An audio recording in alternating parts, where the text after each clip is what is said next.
모세가 눈의 아들 여호수아에게 안수하였으므로 그에게 지혜의 영이 충만하니 이스라엘 자손이 여호와께서 모세에게 명령하신 대로 여호수아의 말을 순종하였더라. 그 후에는 이스라엘에 모세와 같은 선지자가 일어나지 못하였나니 모세는 여호와께서 대면하여 하시던 자요. 여호와께서 그를 애굽 땅에 보내사 바로와 그의 모든 신하와 그의 온 땅의 모든 이적과 기사와 모든 큰 권능과 위엄을 행하게 하시니 온 이스라엘의 목전에서 그것을 행한 자이더라. 여호와의 종 모세가 죽은 후에 여호와께서 모세의 수종자 눈의 아들 여호수아에게 말씀하여 이르시되 내 종 모세가 죽었으니 이제 너는 이 모든 백성과 더불어 일어나 이 요단을 건너 내가 그들 곧 이스라엘 자손에게 주는 땅으로 가라. 내가 모세에게 말한 바와 같이 너희 발바닥으로 밟는 곳은 모두 내가 너희에게 주었노니 곧 광야와 이 레바논에서부터 큰 강 곧 유브라데 강까지 해쪽 속의 온 땅과 또 해지는 쪽 대해까지 너희의 영토가 되리라. 내 평생에 너를 능히 대적할 자가 없으리니 내가 모세와 함께 있었던 것 같이 너와 함께 있을 것임이라.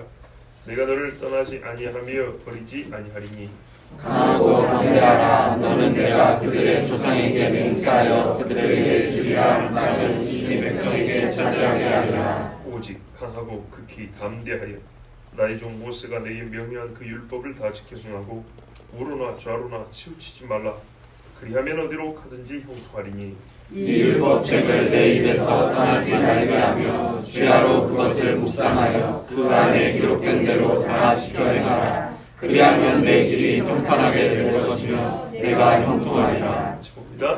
내가 내게 명령한 것이 아니냐. 강하고 담대하라. 두려워하지 말며 놀라지 말라. 내가 어디로 가든지 내 하나님 여호와가 너와 함께하느니라 하시니라. 아멘. 유대인들은 1년을 54주로 계산을 합니다. 그게 플러스 마이너스가 좀 있긴 한데 일단 54주로 계산을 하고 실제로 54가 좀 안 되거든요. 그러면 어떤 한 주에는 2주치를 읽는 식으로 해가지고 한 주간에 읽을 말씀을 이렇게 나눕니다. 모세오경을 그렇게 나눕니다. 창세기부터 민수기, 신명기까지 그거를 이른바 토라 포션이라 그럽니다. 혹시 들어보셨어요? 예. 못 들어봤어요. 예. 못 들어봐도 괜찮습니다. 지금 들으면 되죠. 그래서 1년 동안 모세오경을 다 읽는 겁니다. 언제 완독을 하냐면 내일 끝납니다. 실제로 유대력으로 내일 끝납니다. 그리고 모레, 그러니까는 주일날 아침이라고 해야 할까요? 이때 다시 창세기 1장으로 돌아갑니다. 그 1장으로 돌아갈 때 한 권이 끝나고 다시 보니까 얼마나 기분 좋겠어요. 그래서 성경을 가운데 놓고 빙빙 춤을 춥니다. 축제입니다. 그러니까 초막절 끝날에 춤을 춥니다. 이게 명절 큰 날, 명절 끝날고 큰 잔칫날입니다. 그날 있었던 사건이 현장에서 가늠하다 잡힌 여자 이야기입니다. 이것도 처음 듣는 것처럼 그러죠. 진짜 처음인가요? 아니죠. 예. 그날 원래는요 율법으로 즐거워하는 날인데 율법으로 사람 죽이겠다고 원래 그 전날 밤에 밤새도록 춤추면서 예루살렘에 그 제사장들이 쓰던 헌옷들 그리고 폐 기름 같은 걸로 이렇게 해가지고 뭔가 횃불 그러니까는 가로등이죠. 여기 성경에서 밝히면 참 먼 동네에서까지 다 보인다 했어. 그래서 그 나이 먹고 키 수좀 이렇게 난 제사장들이 1년 중에 한 번 춤추는 걸 볼 수 있는 날을 그랬죠. 이렇게 춤추는 그 나팔 울면서 제사장들이 막 춤을 추는 날이 바로 토라를 한번 다 읽고 다시 새롭게 시작하는 그 전야제죠. 전야제. 그게 이제 제가 알기로 내일입니다. 내일. 토라 포션이 끝나는 날. 자, 그 축제의 날이 마침 오늘과 내일 모레 이렇게 우리로 보면 또 금요일부터 주일까지 예배드리는 날 걸쳐 있으므로 제가 난생 처음으로 그 토라 포션에 맞추어서 성경을 읽은 겁니다. 이 한 주 동안 유대인들이 읽는 성경이 신명기 33장과 34장입니다. 33장과 34장을 읽고 또 그와 유관한 말씀을 구약에서 한 대목, 신약에서 한 대목 보통 이런 식으로 읽습니다. 근데 구약에서 보니까 이 신명기 끄트머리하고 함께 보는 데가 여호수아 첫 부분이에요. 여호수아 1장 1절에서 8절이나 9절 이 부분을 신명기 뒤에 두 장하고 같이 봐요. 이렇게 토라 포션이 구성이 되어 있어요. 1년의 마지막 주는 이렇게 읽는다. 다시요. 모세 오경을 1년 동안 읽을 수 있도록 나눠놨는데 한 주간씩 이렇게 나눴는데 거기에 상관 있는 말씀들을 구약에서 한 대목, 신약에서 한 대목 이렇게 같이 읽는다고 했습니다. 그것도 부르는 명칭이 있습니다. 지금 제가 생각이 안 나서 말씀을 못 드리는데 그렇게 해서 같이 보는데 보니까 이 마지막 주간에는 신명기 끄트머리 읽으면서 함께 읽는 구약 성경의 말씀으로 여호수아 1장 앞부분이 돼 있고 신약으로는 요한복음을 보거나 요한계시록을 보거나 이렇게 돼 있어요. 자, 그러면 말이죠. 그 뒷부분은 정하기 나름입니다. 조금씩 다릅니다. 근데 이 토라, 즉 창세기부터 신명기까지는 똑같습니다. 근데 이제 우리 여기서 주목하여 보고 싶은 게 있어요. 왜 여호수아서를 신명기와 함께 마지막 주간에 읽으라 했을까? 그것도 여호수아 앞부분을. 좀 의문이 들었어요. 그런데 말이죠. 제가 잘못 말했는데 아까 이 마지막 주 요한복음이 아니라 마태복음이나 저기 요한계시록 읽은 것 같은데 그건 좀씩 다르니까요. 일단 중요한 건 왜 여호수아를 보라냐? 여호수아는 거의 같아요. 신명기 끝부분과 여호수아 앞부분은 거의 같은데 왜 이렇게 보라 하냐 하고 생각을 해보는데 제가 여호수아 1장 이 부분 첫 번째 강의할 때 했던 설교가 떠올랐어요. 떠오른 게 아니라 듣다 보니까 이게 뭔가 의미가 있다는 걸 확인하게 됐어요. 지금으로부터 약 3년 전에 우리가 여호수아를 수요일 밤마다 아주 재밌게 들었던 기억이 나시죠? 겁나게 재밌었어요. 저도 얼마나 재밌었는지 지금 벌써 3년 지난지 몰랐어요. 확인해 보니까 3년 됐어요. 17년 9월 달부터인가 여호수아 강의를 시작을 했었어요. 그리고 한 1년 했거든요. 근데 그 첫 시간에 했던 설교가 뭐냐면 오늘 이 두 권을 연결해서 읽은 이유하고 상관이 있는 말씀이었어요.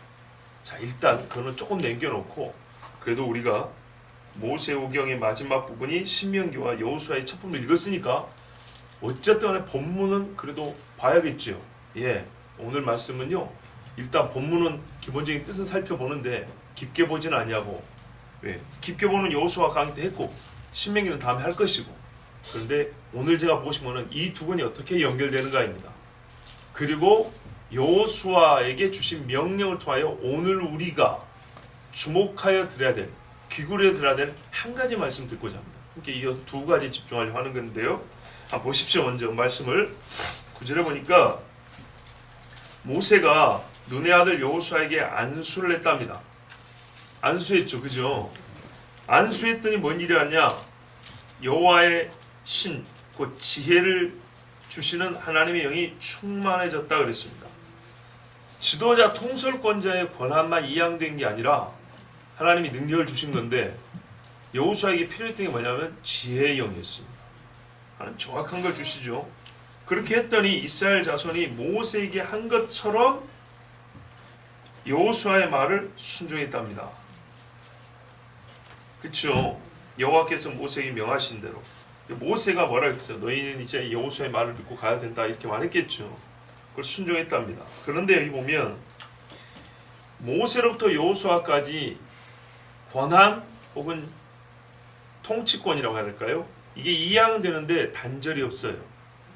매듭이 없다고요. 대나무 중간에 끊기는 매듭처럼 이런 게 없어요. 쭉 바로 이어집니다. 그런데 이 위대한 이 임식에 우리 생각 같으면 뭐가 들으면 딱 어울리냐면 율법책이 있으면 어울리죠. 견장 이렇게 주는 것처럼 율법책을 이렇게 주는 거. 모세 때 기록했다 했거든요. 이렇게 이런 의식이 있으면 훨씬 더 의미 있을 건데 이건 없고 그냥 안수만 했어요. 안수만 하고 여호수아는 모세의 권위를 가지고 모세의 자리에서 이 백성을 지도하게 됩니다. 그때 주어진 게 지혜의 영이랍니다. 자, 깊게 안 보는 걸 그냥 말씀만 일단 풀어본다 했습니다. 그 후에 자, 이제 이렇게 돼가지고 여호수아서로 넘어가면 되는데 하나님께서 마지막으로 여기까지 자기가 쓰셨던 종 모세에 대하여 설명을 해주십니다. 그의 위인됨을 기록을 해주십니다. 마치 하늘은 우리의 행위록이 있다 그러는데 행위록이 기록된 내용의 요약본과 같습니다. 모세는 어떤 사람이냐? 선지자 중에 제일인데 하나님을 대면하여 봤기 때문에 선지자 중에 제일이라고 했습니다. 아론과 미리암이 모세에게 항명을 했죠. 항명한 게 뭐냐면 모세의 자리에 앉고 싶다는 얘기거든요. 그때 뭐라고 하나님 말씀하셨냐? 내가 다른 선지자들을 세울 것 같으면 환상으로 꿈으로 계시할 것이지만 이게 보통 선지자들이 받는 계시의 방법이에요. 모세하고는 그렇지 아니하니 내가 얼굴과 얼굴을 마주보여 보던 자다. 근데 너희가 감히 어떻게 모세에게 이렇게 말씀했어요. 자, 여호와께서 모세를 애굽에 보내가지고 바로와 그 모든 신하와 그 온 땅의 모든 이적과 기사와 모든 큰 권능과 위엄을 행하게 하시며 하나님의 손발이 된 사람입니다. 이비요 손발이 된 사람. 온 이스라엘 목전에서 그걸 행하여서 온 이스라엘로 하여금 그들의 하나님 여호와를 알게 한 사람입니다. 여기서 모세 속에 있는 것을 말해주지는 않습니다. 그러나 우리는 다른 성경을 통해서 알 수 있습니다. 히브리서 보면 모세는 하나님의 온 집에 충성된 종이라 이렇게 기록되어 있습니다. 예수는 아들이라 이렇게 되어 있습니다. 그래서 종이 아무리 뛰어나도 아들은 아니라 이렇게 되어 있습니다. 그러나 종으로서 모세는 제일이었다는 얘기입니다. 그러면 우리가 그를 본받게 하기 위해서 같으면 그의 된대미를 말씀해 주면 좋잖아요. 그렇죠? 히브리서처럼 그런 애굽의 모든 보화보다 그리스도를 위하여 당하는 수모를 더 기뻐하였고 잠시 죄악의 낙을 누린 것보다 하나님의 백성과 함께 고난받기를 기뻐하였고 그의 속사람을 말씀해 주면 좋은데 그건 다른 성경에서 기록하기로 하고 신명기에서는 모세가 한 일을 중심으로 요약 정리를 해놨습니다. 모세가 어떤 믿음으로 무엇을 바라보며 어떤 소망을 가지고 했냐, 그죠? 이런 거는 기록이 없고 말해주지 않고 손발이 한 것만 말해주고 있습니다. 속의 것을 부정한 것이 아니라 실제로 속이 이 겉행동과 완전히 일치한 사람이기 때문에 굳이 지금은 그걸 말할 필요가 없습니다. 그러나 어쨌든 기록은 겉에서 볼 수 있는 모세의 행적을 기록이 났죠. 자, 일단 요거를 주목하십시오.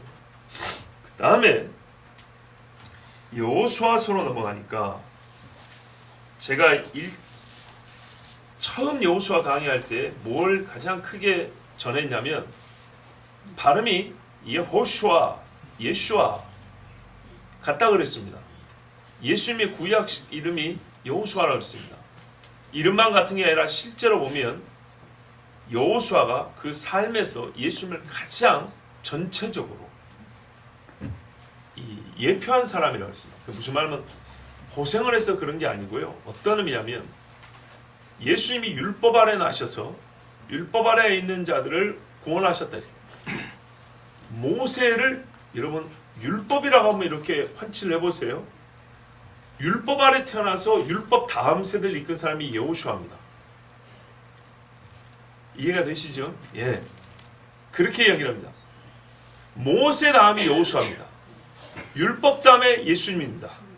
그 중간에 세상에서 말하는 거 뭐 중간기니 뭐 이런 거 없습니다. 구속사의 연속성사 안에는 율법과 복음입니다. 그러니까는 모세와 예수님입니다. 이렇게 연결됩니다. 그리고 어떻게 됩니까? 여호수아는 가나안 땅으로 인도하죠.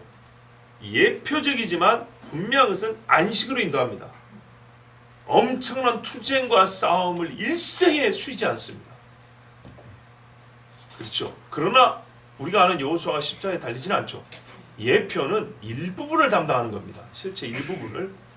자, 구속사의 한 큰 맥으로 볼 때 율법을 주시고 율법 다음에 어떻게 우리를 구원하시는, 완전히 죄를 속량하시는 이 두 큰 하나님의 구속의 섭리가 모세 여호수아에 이어진 것처럼 이거를 좀 넓히면 어떻게 되냐면 율법이 주어진 다음에 몽학성성이 되어 믿음이 오기까지, 예수님이 오기까지 그 중간에 다른 것은 없어요. 그래서 율법의 제사와 뭡니까? 여러 의식의 예표의 시대가 끝나고 예수님 오신 것을, 그리고 예수 우리를 완전한 안식으로 인도하신 것을 이 여호수아가 보여준다 그랬어요. 일단 그게 가장 중요한 내용이라고. 그래서 여호수아 볼 때 리더십을 보지 말고 예수께서 하나님의 백성, 자기 백성을 안식으로 인도하시는 그 여정을 보는 것이 훨씬 더 중요하다고 그랬어요.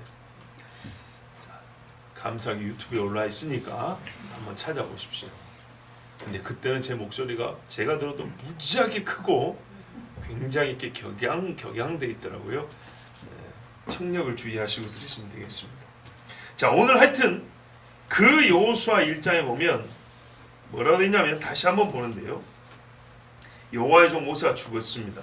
그리고 그의 시종 눈의 아들 여호수아에게 하나님이 말씀했습니다. 모세 죽었다 했습니다. 그렇죠? 죽었다는 말 참 중요합니다. 너는 이 백성으로 더불어 일어나. 여기서 죽었다는 말은 이게 무슨 말이냐면 율법으로 구원을 얻겠다는 이런 생각 하지 말라는 얘기입니다. 일어나서 요단을 건너서 내가 그들에게 준 땅, 약속의 땅으로 가라 하고 명령을 합니다. 뭐 했다고요? 여호수아에게 명령. 약속은 누구한테 줬는데요? 모세한테. 보세요. 모세 시대 때 약속 다 해놨어요. 그거를 이제 네가 받으라 이 말이에요. 근데 사람들은요, 준 것은 시간이 지나면 받는 것 같은데 희한하게 그것도 명령을 해줘야 받더라고. 약속했다 그런 다음에 약속했으니까 알아서 가져갈 줄 안 가져가요. 안 가져가. 가져가라고. 이래야 가져가는 것처럼. 그랬더니 명령을 해주셨어요.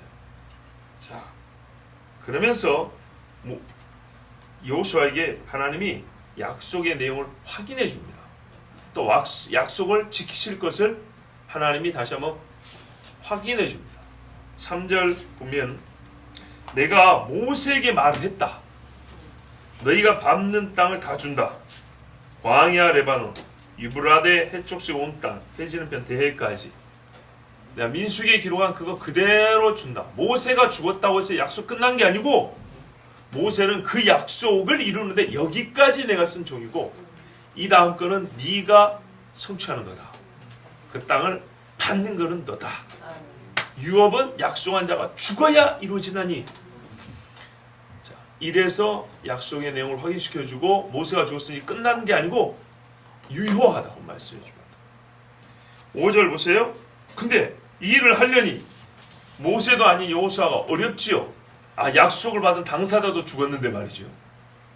하나님이 용기를 주면서 다시 확신해 줍니다. 너 이 길로 없다.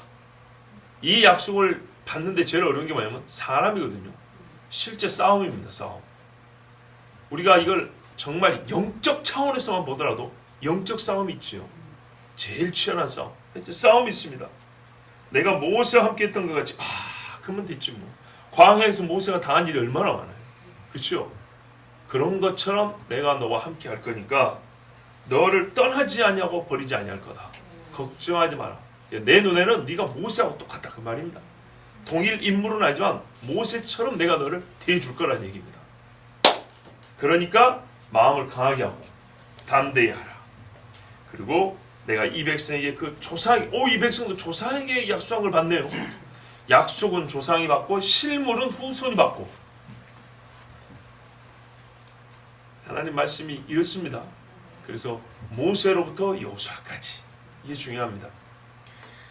제가 이렇게 약간 그 빈틈이 좀 많은 식으로 설명해도 여러분 빈틈 채울 수 있죠? 예.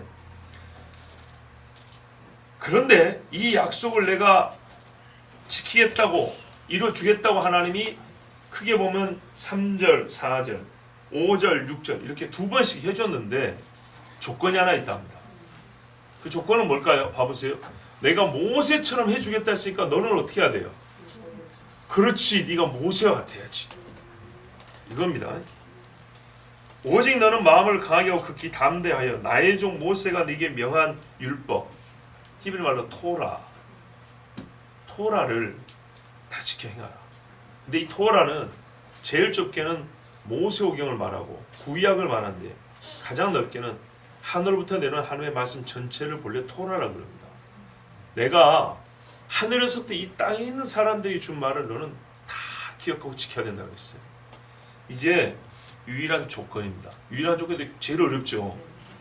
근데 왜 그러냐? 하나님과 사람의 약속이니까 당사자가 하나님이기 때문에 서로 간에 원래 약속에 그 제신 조건이 있을 거 아닙니까? 그걸 지키라는 얘기입니다. 너무 인간적인 표현을 썼지만 괜히 뭐 약속, 조건 그러니까 하나님의 은혜는 어디 간 것 같지요. 이건 당연히 은혜 안에 들어있는 겁니다. 다 지켜 행하고 좌로나 우로나 치우치지 말라.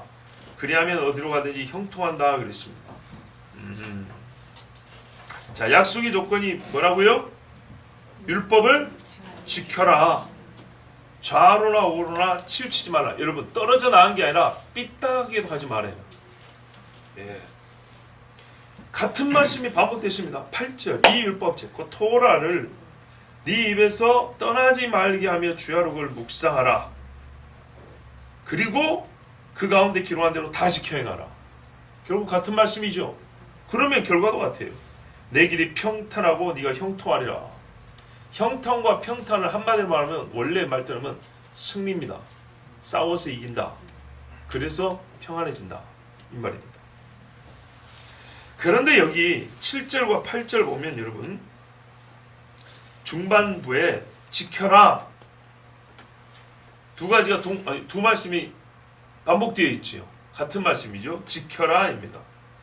그런데 지키긴 지키는데 그 앞에 7절 전반과 8절 전반부 보면 그게 지킬 수 있는 어떤 방법이 있어요. 함께 동반되어야 되는 어떤 행위가 있어요. 이게 있을 때 율법을 지킬 수 있대요. 우리가 한 절 읽고 마음을 굳게 먹는다고 지켜지는 게 아니라 우리 인간은 육체이기 때문에요. 뭔가 육체적 행위가 함께 있어야 된대요. 그게 뭐냐 했더니 7절 전반부에 마음을 강하게 하고 담대히 하라. 보세요. 담대히 하여 율법을 지켜라 합니다. 율법을 지키면 담대하게 해주겠다는 말씀이 아닙니다. 여러분 근데 율법을 지키다 보면 하나님이 함께 나 확실히니까 담대해지겠죠. 이쪽 방향을 부정하는 얘기가 아닙니다. 말씀을 지키면 담대해진다라는 방향을 부정한 게 아니라 잠언에는 그렇게 돼 있어. 잠언에는 말씀을 안 지킨 자는 도망다니고 무서웠어. 말씀을 지키는 자는 담대하다 그랬어요.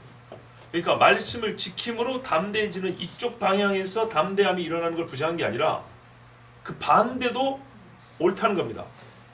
담대하게 마음을 먹는 사람이 율법을 지킨대요. 누가 나를 때린다는데 내가 성경을 펴들어야 되거든요. 펴들었더니 은혜가 있어서 더 담대해지는데 펴들기까지는 성경을 들고 다니니까 이 담대함이 있어야 돼요. 믿는 사람들은요 반드시 강하고 담대하라도 명령입니다. 강하고 담대하여입니다. 네 몫이에요. 네 몫. 내 몫이라고요. 하나님도 주시지만 우리가 나의 몫으로 강하고 담대해야 될 게 있어요. 손해를 감수하고 위험을 감수하고 하나님의 말씀을 내가 펴들 읽겠다 이거예요. 지켜보겠다 이거예요. 그럴 때 하나님 어떻게 해요? 항상 그랬죠. 순종할 때 역사에 나온다고요. 순종하기 전까지는 순종하기 전이에요. 그거는 전 단계라고요. 하나님의 말씀은 순종과 함께 역사하기 때문에 순종 전에서 순종까지 보고 있다고요. 근데 그때 제일 필요한 게 뭐냐면 담대함.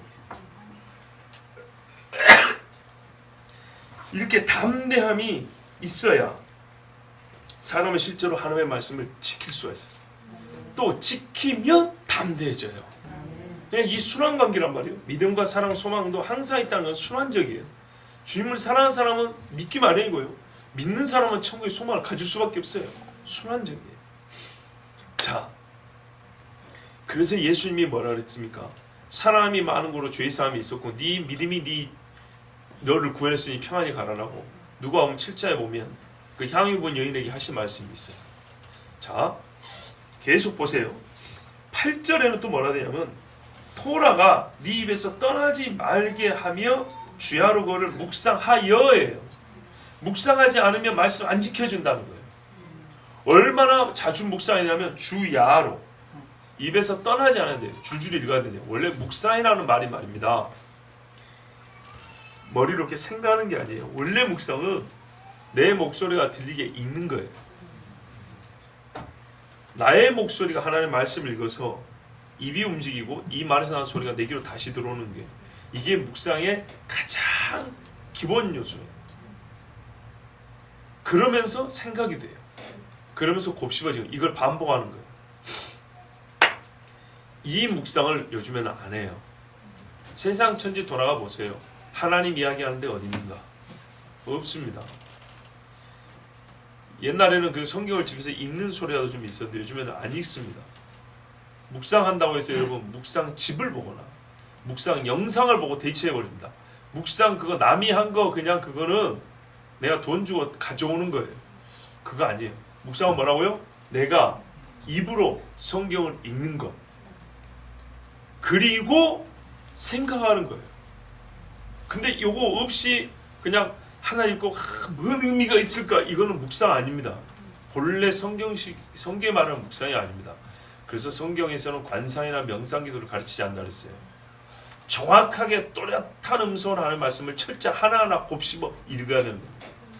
요렇게 되면 여러분 해보세요. 그냥 한 구절 속으로 읽고 이렇게 한 거하고 소리내서 한 장을 한번 읽어보세요.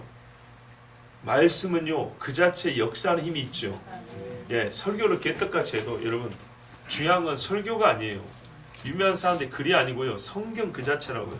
성경을 읽는 시간이 길어야 돼요. 성경을 읽는 시간이 많아야 돼요. 정말이에요. 제 설교 안 들어도 좋아요. 성경을 많이 보세요. 자, 성경을 내 입으로 직접 읽으면 어떻게 되는지 아십니까? 성경에 보면 성경은 말씀은 살아있다 그랬어요. 살아있어 활동한대요. 활동력을 말하는 게 검이라는 거예요. 활동의 힘, 활동의 범위, 활동의 성질. 근데 기본적으로 말하면 alive, 살아있다는 거예요. 말씀 자체가 살아있어서 우리가 그거를 죽이기 위하고 작정 안 하면 이렇게 덮고만 있지 않고 펴고 읽으면 이게 음파를 타고 퍼져나가는 그 힘이 세상 어떤 노래나 연설가들의 소리보다 성경이 공기를 울리는 그 소리가 훨씬 영혼에 미치는 힘이 세다는 겁니다. 놓치지 마십시오. 아침 저녁으로 성경을 소리내서 한번 읽어보세요. 반드시 영혼이 힘을 얻습니다. 말씀이 갖고 있는 그 본래 힘이 내 귀 속으로 다시 들어온다니까요. 이걸 흔들어요. 절대로 말씀을 묵상하지 않는 사람은 영혼이 침체되어 있고요. 시들시들합니다. 그런데 지금도 시들시들한 분 계시면 말씀을 아침 저녁으로 정해놓은 장수대로 소리를 내서 또박또박 그냥 빨리 읽는다고 여호와께서 모세에게 좀 이렇게 하지 마시고 여호와께서 종 모세에게 이렇게 한번 읽어보세요. 다릅니다. 자, 하나님의 말씀을 지키기 위해서 하나님이 가르치는 방법이 뭐냐? 많이 있겠지만 여호수아서는 마음을 강하고 담대하라 했어요. 왜요? 여호수아가 지금 맞닥뜨리는 상황이 이게 안 되는 상황이에요. 두 번째, 말씀을 주야로 읽어 묵상하라 그랬어요. 이렇게 되면 네가 말씀을 지킨다. 그 다음 순서예요. 그래서 말씀을 지키는 너에게 나는 어떻게 한다고요? 평강과 형통함을 준다 그랬어요.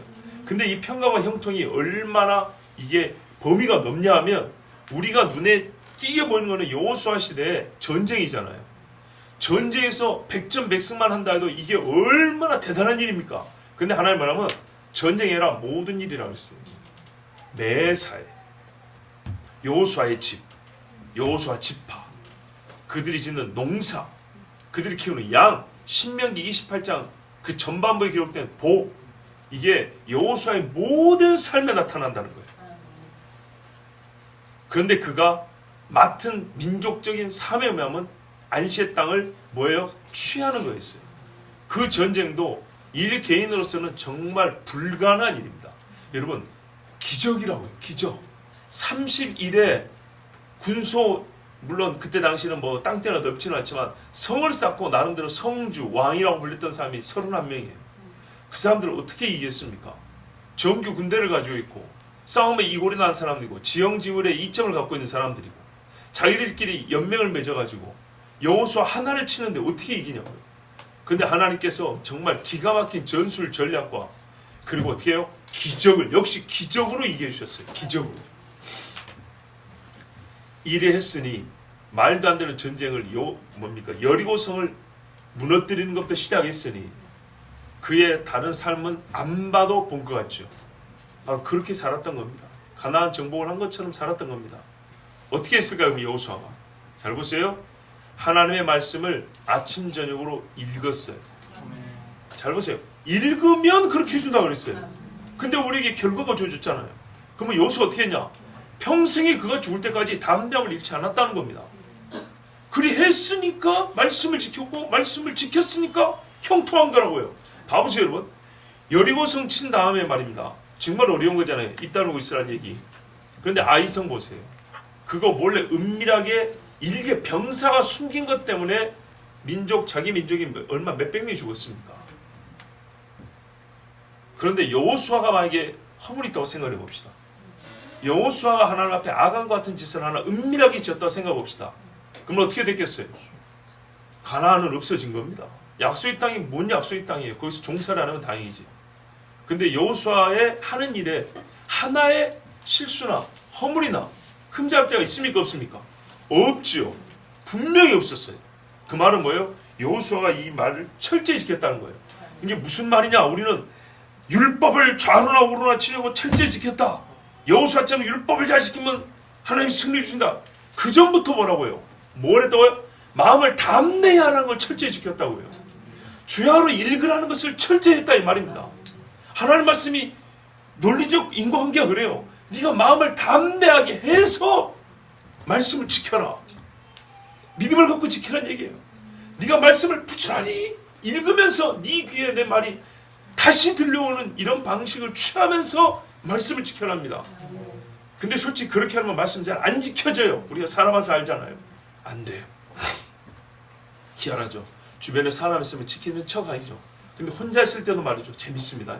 혼자 있을 때도 아무 소리 안 하고 눈 감으면 눈을 감으면 조금 더 은밀해지고요. 귀를 닫으면 조금 더 은밀해지고요. 소리를 안 내면 더 은밀해져요. 근데 혼자 있어도 눈을 뜨면 좀 밝아지고요. 귀를 열면 조금 양심이 작동하고요. 입을 열면 숨길 수가 없어요. 혼자 있을 때도. 인정하십니까? 혼자 있을 때도 뭘 보느냐 뭘 들으냐 할 때 내가 가만히 있을수록 마음이 응탕해지고 마음이 어두워져요. 그런데 그런 환경에 혼자 있는데도 불구하고 말로써 하나님 하는 순간 뭔가 이러면 안 될 것 같아. 그죠? 하나님 앞에 한번 내가 기도라도 해볼까 하고 기도라도 해볼 것 같다는 마음이 흔들렸는데 기도를 딱 하고 나면 마음이 좀 다잡아진. 혼자 있어도 다른 거예요. 여호수아가 분명히 이렇게 살았어요. 그래서 하나님이 그를 승리하게 해주셨습니다. 바로 이겁니다. 예수께서 율법의 모든 의를 이루심으로 우리를 위한 대속제물이 되셨죠. 바로 그것도 여호수아가 보여주는 겁니다. 여호수아가 모세에게 주신 율법을 다 지켰어요. 물론 예표이기 때문에 그래서 본인이 자기 의로 구원받다는 얘기를 하려는 게 아니에요. 아시겠죠? 유형적으로 모세, 여호수아, 율법, 예수를 얘기하는 겁니다. 내가 너에게 명한 것이 아니냐. 하나님이 말씀한 겁니다. 중간에 누가 끼어들어가지고 이게 좋다더라 가르쳐준 게 아닙니다. 절대적인 명령이고 절대적인 권위가 그대로 우리에게 온 것입니다. 마음을 강하게 하고 담대히 하라. 두려워 말며 놀라지 말라. 앞으로 이런 일이 많이 있을 거니까 이렇게 주신 거예요. 네가 어디로 가든지 내 하나님 여호와가 너와 함께 하느니라 하시려고 다시 한번 약속을 확인해 주십니다. 그리고서도 한번 나타나 주시죠. 그죠? 자, 여러분 이제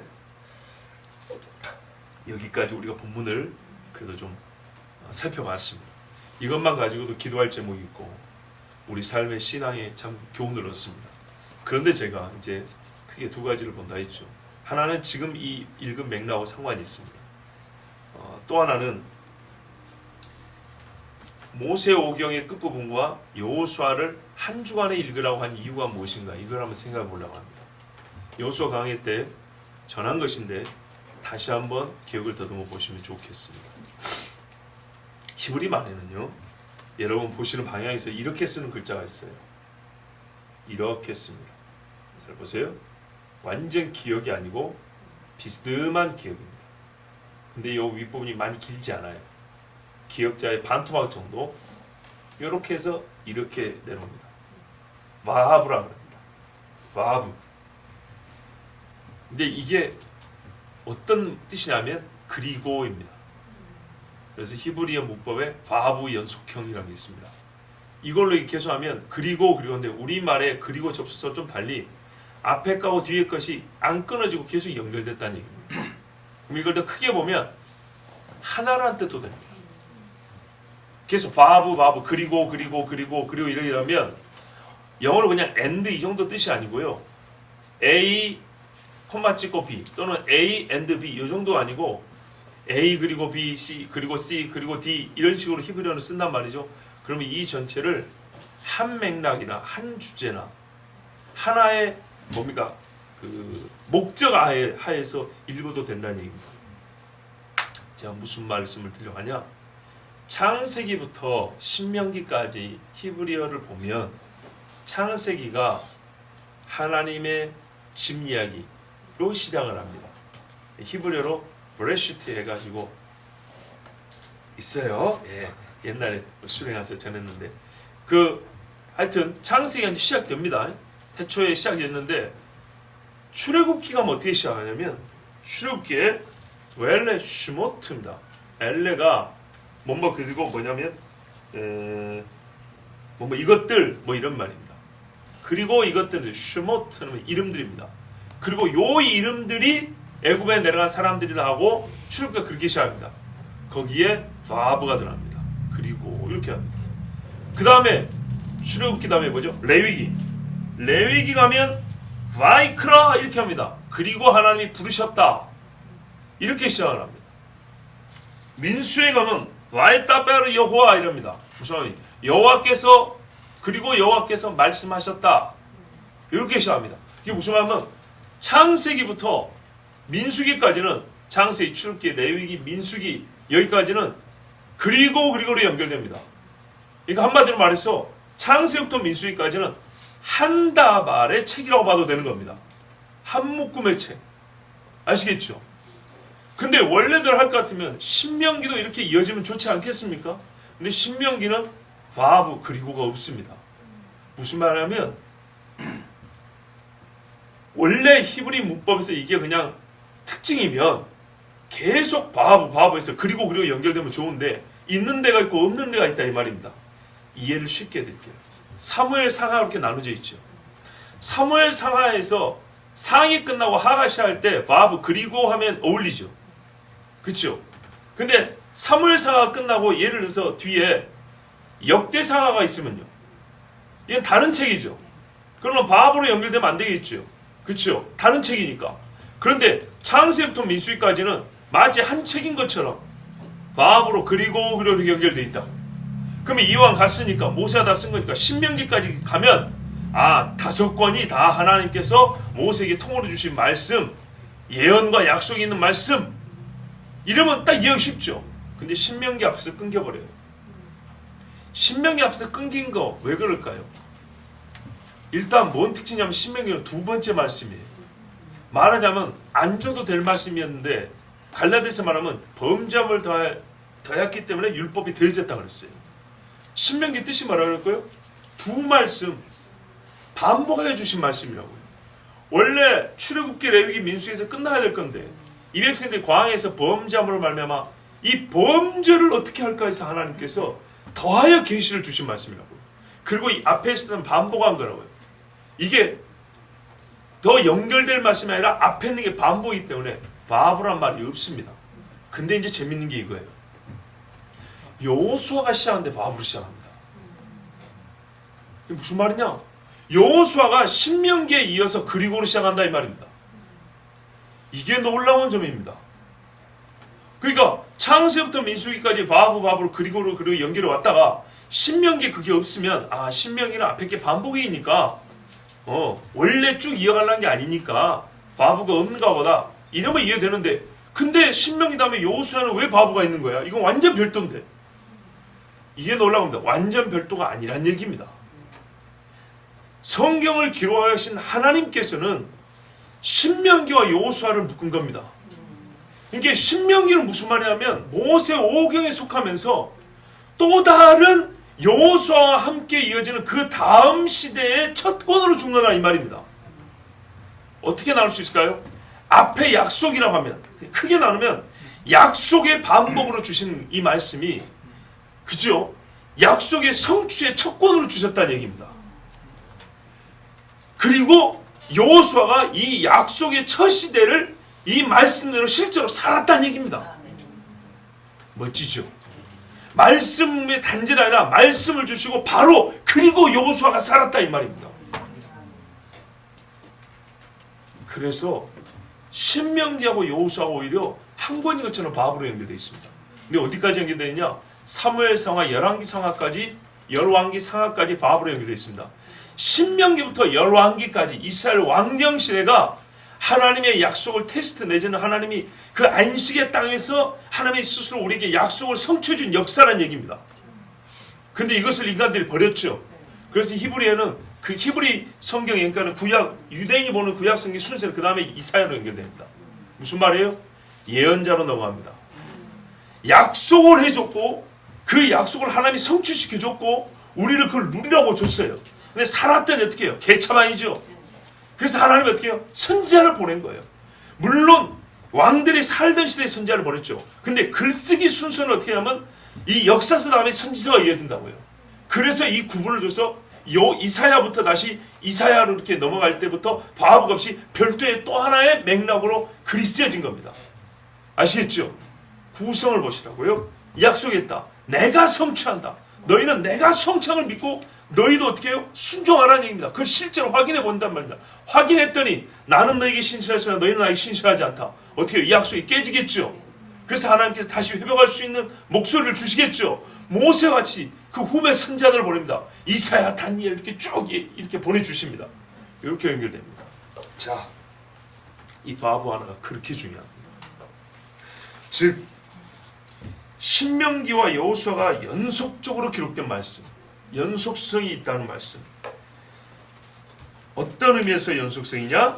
하나님께서 새롭게 변하지 않는 게 하나님께서 친히 약속을 실행하시는 역사로서 우리에게 보여주시는 말씀이고 동시에 하나님이 실행하셨으나 그 약속의 일방 당사자인 우리는 그 말씀에 이제 약속의 땅에서 어떻게 주님을 마주하였는가를 보여주는 그 이야기가 신명기부터 시작되는데 아니나 다를까 신명기는 가나안에 들어갈 세대들이 준 말씀이잖아요. 바로 그겁니다. 그래서 하나님께서 우리에게 신명기의 끝부분과 여호수아의 앞부분을 왜 같이 읽으라는지 알겠다. 이렇게 깨닫습니다. 그러면 이제 여호수아가 이 신명기 말씀을 즉 하나님의 약속의 말씀을 철저히 지킨 첫사람 아니겠습니까? 그의 삶이 보여주죠. 근데 우리가 한 가지 생각해 볼 게 이겁니다. 신명기 말씀은요. 앞에 있는 말씀과 다른 새 말씀이 아니라 앞에 있는 말씀의 반복입니다. 반복이고 조금 깊게 해준 겁니다. 그러니까는 다른 색깔이 아니라 한 색깔이 더 깊고 높게 이렇게 주신 말씀이라고. 근데 여호수아와 이스라엘이 경험할 일은요. 여호수아가 이스라엘이 경험할 일은 다채롭게 그지없습니다. 요즘 말로 하면 다양성이 극치인 사회입니다. 문화, 종교, 민족, 혈통, 언어, 그죠? 살아가는 방식들, 그러니까 농사냐, 목축이냐, 무역이냐, 세공업이냐, 광산, 철물, 이게 철광석 해가지고 주문을 만드는 거냐? 이 사람들이 알아왔던 삶의 방식, 누려왔던 어떤 그 환경 또는 사고에서 경험하지 못하고 예측하지 못했던 그런 다채로운 것들이 펼쳐지는 세상이 가나안입니다. 세상에 온갖 잡동사니가 모인 데가 가나안이라고요. 잘 보세요. 애굽은 가장 문명국이라고 할 수 있지만 세상의 모든 것이 다 들어와 섞여 있는 데는 가나안이라고요. 요즘으로 말하면 5식구, 10식구가 사는데 전부 다 국적이 다 다르다고 생각하면서 언어가 다 다르고 이런 식으로 이스라엘 사람들이 지금까지 경험해보지 못한 완전히 새로운 것, 모든 것이 다 새로운 것을 경험하는 곳이 가나안입니다. 그런데 그 가나안에서 우리 하나님이 답답하기 그지없게 뭐하라 그랬어요? 율법 지켜요. 율법. 아무것도 없는 돌산에서 준 율법. 우리끼리 있을 때 준 율법. 솔직히 우리끼리 있을 때 어렵지 않았어요. 우리끼리 있을 때 제사 지나라는 거 뭐 어렵습니까? 우리끼리 있을 때 봐보세요 여러분. 떡 만들라고 하나님 앞에 바치는 뭐가 어렵냐고요. 그죠? 그런데 두 민족이 옆에서 보고 있다면 신경 쓰일까요 안 쓰일까요? 쓰이겠죠. 날과 달과 절기가 다른 사람들, 이 모든 것이 다른 사람들이 사방에 널려 있어요. 그리고 항상 우리를 공격한대. 얼마 전에는 떠돌이였잖아요. 근데 지금 이제는 정착에 살면은 이 땅은 고대로부터 모든 힘 있는 자들이 탐내는 땅이라고 그랬잖아요. 세 대륙이 접점을 이루고 있고. 그러니까 이스라엘 사람들이 이 가나안에 들어가서 마주치는 일들은 말이죠. 요즘식으로 다양성의 극치, 다문화, 다민족, 다종교. 그래서 요즘 말로 뭐가 필요해요? 융통성이 필요해요. 좀 눈 감아주는 것도 필요하고 모른 척하는 것도 필요하고 자기 자신을 조금 덜어내야 돼요. 더불어 살기 위해서. 그런데 우리 하나님이 아무도 없을 때 우리끼리 있을 때 그것도 광야에서 먹을 거 없을 때 주신 그 말씀. 광야에서는 솔직히 별로 어렵지 않았어요. 유혹이 별로 없거든요. 예, 광야에서는 먹고 살기 힘들지만 내 마음을 뺏을 만한 게 그렇게 없었어요. 그런데도 불구하고 반역하고 많이 죽었지 않습니까? 그런데 여기 들어가니까 눈에 뵈는 게 너무 좋은 것들이 많아요. 누리고 싶은 게 너무 많아요. 그러니까 하나님의 말씀을 변경을 가고 싶지요. 고지못대로 지킨 다음에 사람들이 욕하겠죠. 모른 척하고 뭔가 비껴나가고 피할 방법들을 궁리하겠죠. 나중에 쭉 뒤가면 어떻게 해요? 제사도 형식적으로 지내고 눈먼 거, 상처 난 거, 썩은 거 갖다 바쳤다 안 그럽니까? 이게 여호수아가 경험하고 살아야 될 세상입니다. 그가 맞닥뜨린 세계는 가나안이라고요. 우리가 이 점을 주목해야 됩니다. 여호수아가 제가 그래서 아까 말씀드린 전쟁만 한 게 아니에요. 전쟁을 하고 하나님 하면 헤렘 다 없애라고 그랬어요. 그런데 이스라엘 백성을 없애지 않았어요. 여호수아 생기를 다 하지도 못했어요. 그만큼 세상은 만만하지 않습니다. 그런데 말이죠. 그 남은 것들이 뭐냐면 찬 것만 10자루씩 남아있었던 게 아니었어요. 그들의 우상도 남아있었고 그들의 색욕거리들도 남아있었고 그들의 먹을거리도 남아있었고 살아가는 풍습들, 사고방식들 모든 것들이 다 남아있었어요. 요즘 말하면 군사적으로만 적대관계가 아니라 교육, 문화, 종교, 경제 모든 면에서 일반 가정사 풍습에서도 전부 다 이스라엘 사람들은 이것을 받아들일 것이냐 말 것이냐 갈등과 싸움이 모든 새로운 일들마다 다 있었어요. 그런데 하나님께서는 여기에 들어왔을 때 변형된 맞춤형 율법을 주지 않았어요. 새로운 법을 안 줬다고요. 제 말을 그렇게 이해하세요. 이제 이해가 될 겁니다. 광야에 우리끼리 있을 때 주신 법. 그 누구도 앞에 일어날 우리가 들어가 살게 될 땅이 어떤 상황인지 모를 때 준 법. 우리 인간적으로 말씀은 하나님이 이런 땅을 살려고 이런 땅에 살게 하면서 이런 법을 주셔서 좀 환경을 좀 보고 법을 주셔야지. 광야에서 사실 뭐가 있나 그냥 하나님 붙들고 살아야 만나러 너도 먹고 사는 거지. 그런데 막상 가보니까 하나님 없어도 살 거 없어요. 그런데 그 율법에는 여호와의 말씀이 사람이 떡으로만 사는 것이 아니요 하나님에서 나오는 모든 말씀으로인데 내가 아무리 봐도 여기는 눈만 뜨면 먹을 것이 막 쑥쑥 자라나가지고 아무것도 안 하고 살겠는데 무슨 뭐 여호와의 말씀으로 이렇게 괴리감이 있는 땅에 들어간 거예요. 근데 그거를 여호수아가 하나 유혹을 당하지 않았어요. 아간이 은밀하게 숨긴 것도 아이성 하나를 못 치고 가는 족족 칼에 죽임을 당했는데 여호수아가 한 가지만 유혹을 당했어도 어떻게 됐겠습니까? 이스라엘 백성은 거기서 전멸입니다. 전쟁을 10년 가까이 했는데 근데 여호수아는 하나도 배우지 않았어요. 예수께서 이 땅에 살아와 보니까 로마법이 있고 헤롯법이 있고 빌라도 뭡니까 아니야. 대제사장들 법이고 종교법이 다르고 국가법이 다르고 지방법이 다르고 모든 것이 다르고 지그들 마음대로요. 거짓말이 난무하고 예수 보고 귀신 들었다 소리를 하지 않나. 출신 매었고 나사렛 출신 어쩌고저쩌고 하지 않냐. 그지요?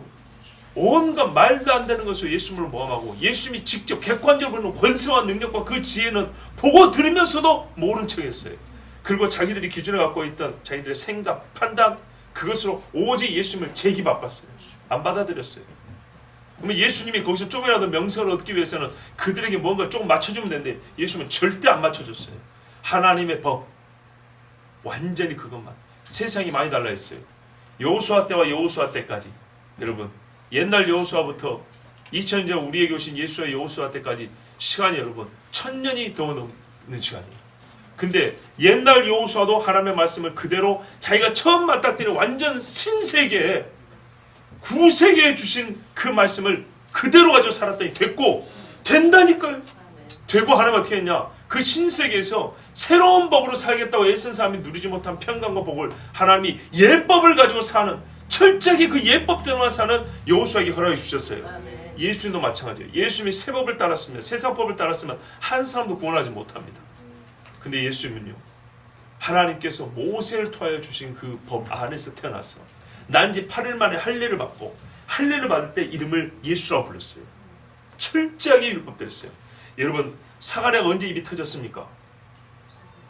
세례 요한의 아버지 이름을 지으려고 하는데 이름을 뭐라고 할까요? 요한, 유대인 요한이랑 구약성 요한이라는 이름이 어디 있어요? 없다니까요. 제가 약간 우스개 말했죠. 구약에는 미아가 많다고요. 니에미야, 예레미야, 이렇게 미아가 많다고. 구약식 이름이 있어요. 신약에 보면 이름이 많이 달라요. 베드로, 요한, 야고보. 구약에서 한 번도 못 들어본 이름들이죠. 그러니까 그때 당시만 해도 사람이 생소해가지고, 유대식은 조상들 이름을 반복해 쓰는 건데, 요한 이게 뭐냐 그랬어요. 그러나 요한이라고 쓰라고 할 때 입이 터졌다 했어요. 근데 거기 보면 뭐라고 되는지 아십니까? 할례할 8일이 되었을 때 이렇게 돼 있어요. 유대인들은 할례를 하면서 언약 백성에 표를 주면서 언약 백성에 이름을 줍니다. 그래서 예수아라는 이름을 천사가 가르쳤지만 실제로 그 부모가 부르기 지장한 거는 할례 받을 때입니다. 그 할례 받을 때 심하게 축복을 했죠. 그죠? 그 축복의 날 율법대로 할례를 받아서 율법대로 예수아 이름이 불러집니다. 아니 구원의 이름 예수아를 왜 율법대로 그 날을 지켜야 되죠? 그게 하나님의 법이에요. 그 날을 맞춰서 시몬과 안나가 예수님을 만났어요. 주제여 이제 나 이 종을 평안히 놓아주시는 것보다 이스라엘의 소망을 본다고 했어요. 자, 여호수아는요 해봤어요. 그 누구보다 처음으로 해본 사람이에요. 하나님의 법을 완전히 거부하는 사람들로 가득한 땅에 들어갔어요.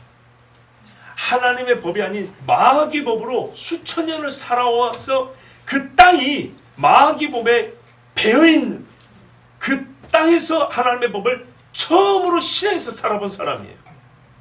근데 어떻게 했죠? 성공을 했어요. 성공을 했다.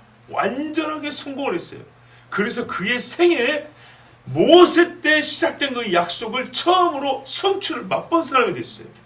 하나님의 약속은 뭐였냐면 1차적으로 가나안 땅에, 약속의 땅에 대한 약속이 있단 말이에요. 아브라함이 주신 약속이로, 말 그대로 아브라함이 주신 약속의 첫 걸음을, 아니요, 첫 삽을 떤 사람이 바로 누구냐면 여호수아예요. 여호수아. 그 땅에 들어간 첫사람. 그런데 그 여호수아가 어떻게 얘기했다고요? 하나님께서 모세를 통해 주신 그 법으로 전혀 안 어울리는 세상에 안 어울리는 법을 그것도 철저하게 지켰더니 그 땅이, 저주의 땅이 이 사람에게 복을 뿜어내주는, 복을 쏟아내주는 겁니다. 그래서 우리는 여호수아에게 리더십이 아니라 뭘 먼저 배우냐? 율법의 순종입니다. 말씀의 철저한 순종이고, 그래서 예수님의 예표라는 겁니다. 역사의 한 때를 예수님이 하나님의 말씀을 순종한 그것을 그대로 먼저 보여준 사람이 있었어요. 모세에게 주신 율법을 그대로 순종해서 저주의 땅을 복의 땅으로 바꾼 사람이 있었어요. 사망으로 가는 사람들을 생명으로 인도한 사람이 있었어요. 그 사람이 여호수아입니다. 바로 예수님 같은 이름을 가진 사람들. 그래서 역사 중에 실제로 예수님의 이름을 가지고 예수님처럼 살아간 예표는 바로 여호수아였어요. 그가 우리에게 남겨주고 보여준 게 뭐라고요? 리더십이 아니고 그냥 단순 용맹함이 아니라 모세에게 주신 말씀을 전혀 어울리지 않는 세계, 가장 적대적인 세계, 그 법이 아니라 수많은 다양한 법들이 있고 그 법에 따라 살아가는 사람들을 마주하고 사는 그 땅에서 하나님의 법으로 살아서 승리했던 사람, 이 사람이 여호수아입니다. 여러분, 어떻습니까? 지금 우리하고 뭐랄까요? 별로 다르지 않지요. 갈수록 세상에는 사람이 없는 룰, 법, 규칙 이럴 때 많아집니다. 이겨내기가 어렵습니다. 우리에게 변화를 요구합니다. 잘 들어보세요. 요즘에 제일 많이 쓰는 말, 변화입니다. 바꾸라입니다. 뭘 바꾸라 하던가요? 헤어스타일 바꾸라 하던가요? 아닙니다. 법을 바꾸라 합니다. 그리스도인들이요. 하나님을 섬기는 법을 좀 바꾸면 안 되겠니? 그거 조금 미루면 안 되겠니? 그거 좀 덜 한다고 지옥 가는 거 아니잖아. 이런 식으로. 근데 여러분, 조금 바꾸다가 지옥 가는 수도 있습니다. 정말로 지옥은 무섭습니다. 정말로 무섭습니다.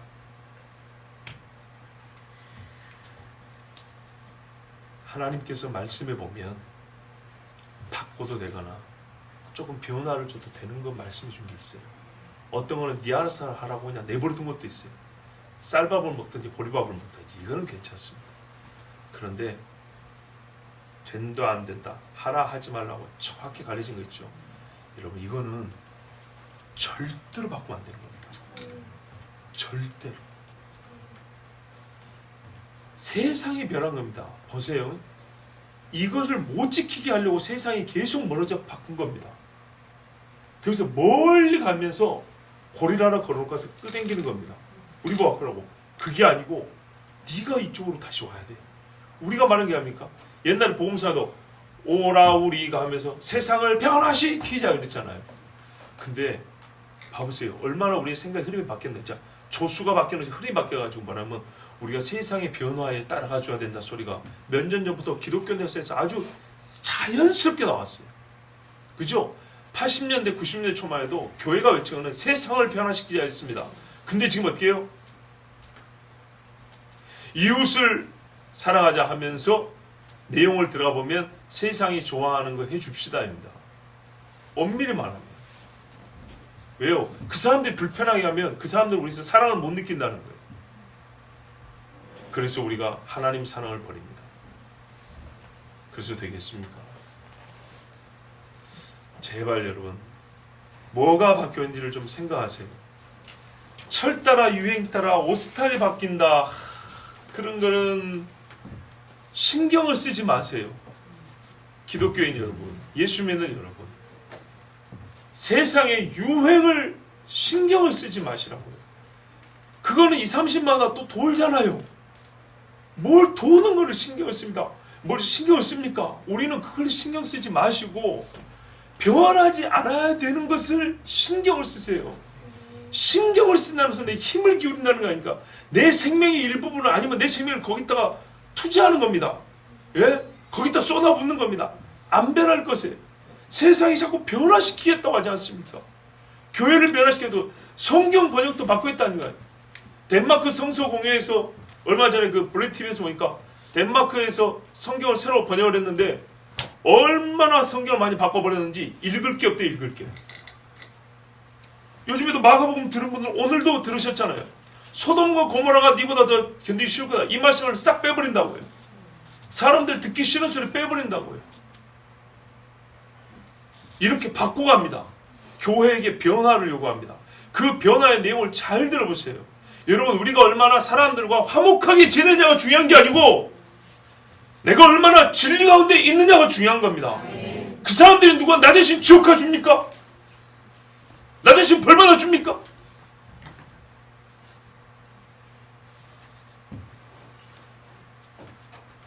절대 그 누구도 내 영혼의 죄의 싹스를 대신 짊어진 사람은 없습니다.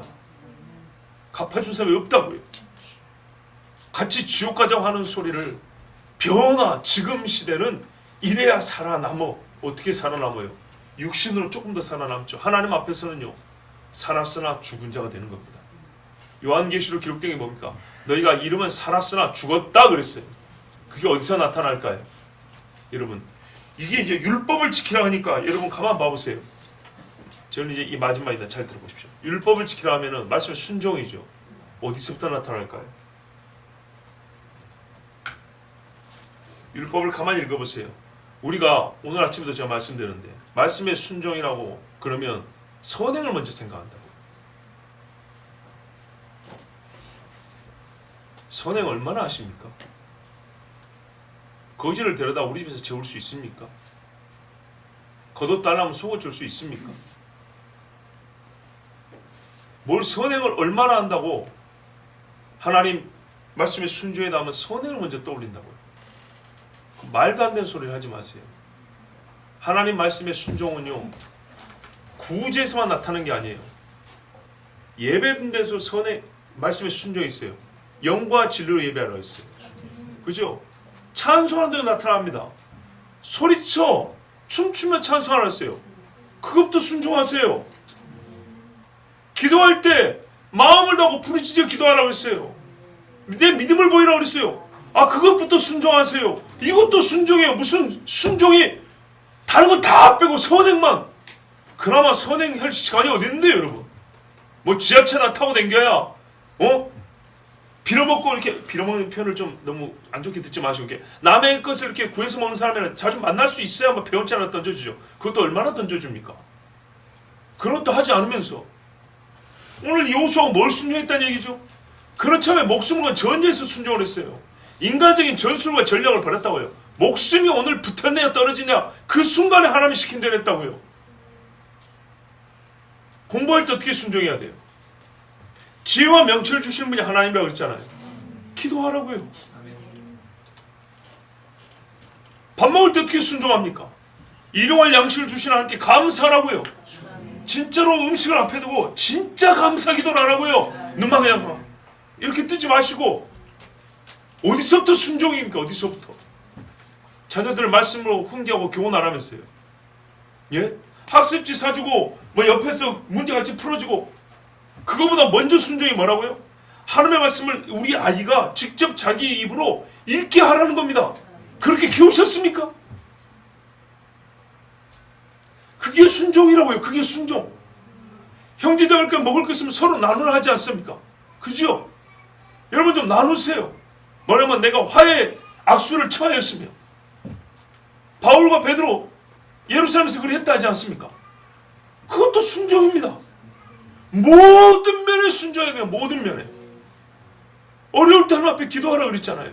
끙끙 앓지만 말고 기도하는 겁니다. 근데 옆에서는 기도만 하면 다요. 기도만 하면 다 하기는 기도가 순종에 들어있는 거라고요. 남이 하나님의 말씀을 순종할 때 내가 원하는 순종의 영역이 한두 개가 있어요. 나는 순종을 할 때 꼭 그 부분만 봐. 그러지 마세요. 순종은 전방위 중에 사방에 들려있어요. 사방에. 화가 나도 한번 참아보세요. 순종이죠. 그쵸? 흰머리 앞에 일어나 보세요. 순종이라고요. 그래서 우리는 한 번 예배 드릴 때 서로 와서 우리 예배만 드린 것 같죠. 저 현관에 들어와서 나갈 때까지 예배 외에 여러 가지 순종의 요소들을 확인할 수 있습니다. 정말로 내 마음속에서부터 내 손끝 발끝 하나하나 움직임이 하나님 앞에 어떻게 순종하고 있는가. 순종하십니까? 순종해야겠죠. 여호수아가 겪은 일보다 우리는 적습니다. 어려움이. 우리가 한자로 파란만장하다 그러죠. 파란만장 제가 뭐 사전 뜻은 안 찾아봤어요. 근데 그 한자 하나를 보면 뭐냐면 파라는 파도를 말합니다. 물결 큰 파도 둘 다 파도를 말하는데 만은 말 그대로 만이고 장은 이 거리를 측정하는 거거든요. 예, 길다 이런 말입니다. 그래서 이걸 이제 토대로 사전을 안 찾아봤지만 제가 볼 때는 파도가 큰 파도가 쫙 멀리까지 있다는 거 아닙니까? 엄청나게 큰 파도 아니겠습니까? 이런 파도를 뭡니까? 깨고 왔건 넘어왔건 이겨냈다는 얘기입니다. 사람이 삽시간에 휩쓸리거나 거기에 이렇게 휘몰아쳐서 죽을 수밖에 없는 그 파도를 이겨냈다는 얘기입니다. 이게 파란만장입니다. 본래 말뜻이 그러니까 어려운 일을 표현할 때 그렇게 한 겁니다. 실제로 우리가 그만한 파도, 집채만한 파도라고 하죠. 산만한 파도를 사람이 절대 못 이깁니다. 그런데 그것을 이겨냈을 때, 그만한 파도, 이렇게 엄청나게 어려운 일을 이겨냈을 때 파란만장한 삶을 살았다 얘기입니다. 파란색이 아니고 엄청난 파도를 이겨냈다는 얘기입니다. 여호수아가 그렇게 산 사람 아닙니까? 그가 생계를 어떻게 살았습니까? 애굽에서 종살이 했죠. 나이 한 40 먹을 때까지 종살이 했죠. 그 다음에 모세 만나가지고 맨날 종살이 했죠. 가나안에 들어와서 종살이 했죠. 종으로 110살, 110살까지 산 사람입니다. 죽을 고비를 몇 번 넘겼습니까? 사람들이 돌로 쳐 죽여보려고 그랬죠. 그리고 자기 동기들, 당시 12명이 특공대가 갔는데 10명 전부 다 배신했죠. 못 볼 꼴을 얼마나 많이 봤습니까? 모세는 회막에서 하나님 만나고 돌아가도 자기는 회막 앞에서 꼬꾸라져서 잠을 자면서 쪽잠을 자면서 성막을 지킨 사람입니다. 레위인이 아니기 때문에 못 들어갑니다. 소위 말해서 좋은 대우도 못 받으면서 고생한 사람이 여호수아입니다. 싸움을 해도 절대 뒤선 적이 없습니다. 나이 들어서까지 앞에서 갈렙하고 똑같이 그런 사람이 여호수아입니다. 누릴 수 있고 편할 수 있고 자기 나름대로 융통성을 발휘할 수 있어도 안 한 사람이 여호수아입니다. 삶의 모든 부분에서. 그래서 제가 전쟁만 보지 말라는 거예요. 그가 젊을 때 어떻게 살았냐고요.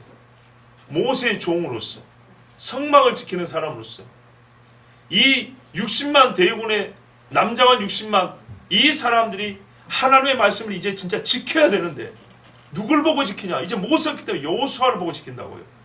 그 엄청난 영적 무게를 가지고. 근데 지키려고 갔더니 아무 유혹이 없는 광야가 아니라 한 발짝만 내디디면 세상 가장 깊은 낭떠러진 그 가나안 땅에서 자기도 처음 겪어보는 이 세상에서 전해드는 그 말씀을 철저히 지켜야 되는 거예요. 얼마나 어렵습니까? 그 파란만장한 삶을 이겨낸 사람이 여호수아입니다. 우리는 그렇다면 넉넉히 할 수 있습니다. 우리는 여호수아는 예표고 율법을 갖고 했다면 우리는 예수님이 계시고, 그렇죠? 하나님이 지혜의 영만 주신 것이 아니라 뱀과 전과를 밟을 권세도 주신다 했습니다. 문제는 믿지 않음이에요. 마음을 담대하고 강해야 하잖아요. 마음을 강하게 하면 확신한 믿음의 믿음. 믿음이 없는 거하고, 또 하나는 말씀을 지킨다고 하지만 실제로 말씀 지키기 위해서 가장 하나님이 워밍업을 시켜주고 가장 기본 자세가 있어요. 기본 자세. 그게 뭐냐면 읽는 거예요. 읽기를 하지 않기 때문에 순종이 불가능한 겁니다. 달리기 하려면 이렇게 준비를 하지 않습니까? 요 자세가 갖춰지지 않았다고요. 안 읽은 사람은. 이 자세가 안 읽고 이런 자세인데 어떻게 달린단 말이에요. 말씀을 안 읽고 순종하는 사람은 자빠져 누워있으면서 100m 달리겠다는 사람이란 말이에요. 근데 말씀을 소리내서 읽을 때 무슨 스타트로 딱 짚고 준비하는 그 자세가 갖춰지는 거예요. 그러므로 말씀을 읽으라고 하는 거예요. 이것도 순종이라고요. 그리고 그렇게 하기 위해서 우리가 육신이 연약하기 때문에 하나의 방법을 쓰는 것이 필사하는 겁니다. 쓰면서 읽고, 잘 안 되니까 여럿이 같이 하는 거죠. 여러분, 하나님은 모세를 통하여 율법을 주셨습니다. 근데 그 율법의 첫 성취 또는 순종의 테스트 장소가 광야였는데, 여호수아는 훨씬 더 어려운 환경에서 광야에서 지켰던 말씀을 광야하고 완전히 다른 장소에서 처음으로 지키는 첫 세대였습니다. 그런데 그는 완벽하게 말씀에 순종하여 승리한 자가 되었습니다. 우리가 사는 세대가 이와 같다면 우리 역시 가능합니다.